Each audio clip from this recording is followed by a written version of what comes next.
Hello friends, അപ്പോൾ ഇപ്രാവശ്യത്തെ Christmas പനി കൊണ്ടുപോയി. എനിക്ക് പനിയായിട്ട് തീരെ വയ്യ. അപ്പോൾ 2-3 ദിവസം കൊണ്ട് നമ്മൾ കയ്യിലുള്ള മെഡിസിനൊക്കെ എടുത്ത് സ്വയം ട്രീറ്റ്മെൻ്റ് ആയിരുന്നു. പക്ഷേ നടക്കത്തില്ല. അങ്ങനെ പോയി ഡോക്ടറെ കണ്ടപ്പോൾ ആൻറ്റിബയോട്ടിക്സ് ഒക്കെ എടുക്കാൻ തുടങ്ങി. അപ്പോഴാണെന്ന് തലയൊക്കെ നേരെ ആയത്. അപ്പോൾ നമ്മൾ ക്രിസ്മസിൻ്റെ കുക്കിംഗ് ഒക്കെ ചെറുതായിട്ട് തുടങ്ങാൻ പോവുകയാണ്. ഇന്ന് 23rd ആയി. നാളെ 24th നമുക്ക് വൈകിട്ട് ചർച്ചിലൊക്കെ പോകണം. അപ്പോൾ ഞാൻ ഓർത്ത് കുറച്ചൊക്കെ പയ്യെ ചെയ്യാം. എല്ലാം കൂടെ നമുക്ക് ഒറ്റയ്ക്ക് ചെയ്യാനുള്ള ഹെൽത്ത് ഇപ്രാവശ്യം ഇല്ല. പനിയാണെങ്കിലും നമ്മൾ കുക്കിംഗ് തുടങ്ങുകയാണ്. അങ്ങനെ ഞാനിവിടെ അപ്പത്തിനുള്ള മാവൊക്കെ അരച്ചു. ഇപ്രാവശ്യം കുറച്ച് വെള്ളയപ്പവും വട്ടയപ്പവും കൂടെ ഉണ്ടാക്കാമെന്ന് വിചാരിക്കുകയാണ്. ചേച്ചി വന്ന് വട്ടയപ്പമൊക്കെ ഉണ്ടാക്കിയപ്പോൾ ഞാൻ ഓർത്ത് ഞാനും ഒന്ന് ട്രൈ ചെയ്ത് നോക്കാം എന്ന് വിചാരിക്കുന്നു. അങ്ങനെ മാവൊക്കെ അരച്ചു കഴിഞ്ഞു.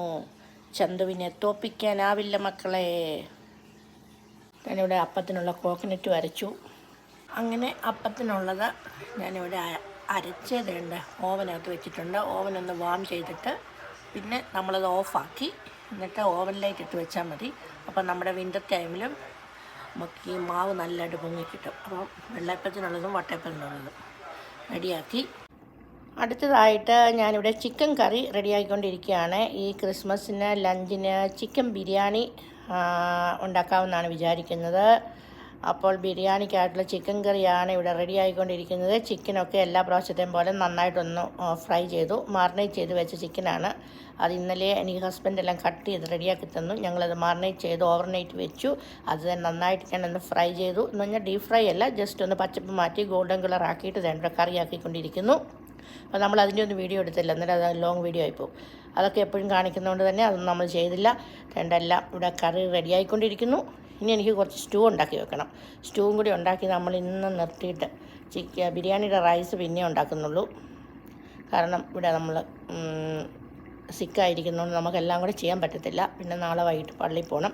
പിന്നെ നമുക്ക് ക്രിസ്മസ് ഡേയുടെ അന്ന് നൈറ്റ് നമ്മുടെ കസിൻ്റെ വീട്ടിലാണ്. നമ്മൾ താങ്ക്സ് ഗിവിങ് പോലെ ഓരോ വർഷം ഇങ്ങനെ എല്ലാ ഫംഗ്ഷനും ഓരോരുത്തരുടെ വീട്ടിലാണ്. അപ്പോൾ നമുക്ക് ബ്രേക്ക്ഫാസ്റ്റ് ആൻഡ് ലഞ്ച് മാത്രം റെഡിയാക്കിയാൽ മതി. നമ്മുടെ അടിപൊളി ചിക്കൻ കറി ഇവിടെ റെഡി ആയിട്ടുണ്ട്.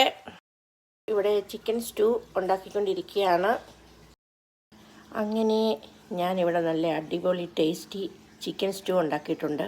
കാരണം ഫുള്ളായിട്ടുള്ള വീഡിയോ ഒന്നും ഇട്ടില്ല. കാരണം അതൊക്കെ ഞാൻ ചാനലിൽ ഒരു വീഡിയോ ആയിട്ട് അപ്ലോഡ് ചെയ്യുന്നുണ്ട്. അപ്പം നിങ്ങൾക്കതൊക്കെ ഒന്ന് കാണണം. എന്നിട്ട് എനിക്ക് ഫീഡ്ബാക്കൊക്കെ എന്നെ അറിയിക്കണം. പിന്നെ ചാനൽ ഫോളോ ചെയ്യാത്ത എല്ലാവരും വീഡിയോ ഇഷ്ടമായാലും ചാനൽ ഫോളോ ചെയ്യണം.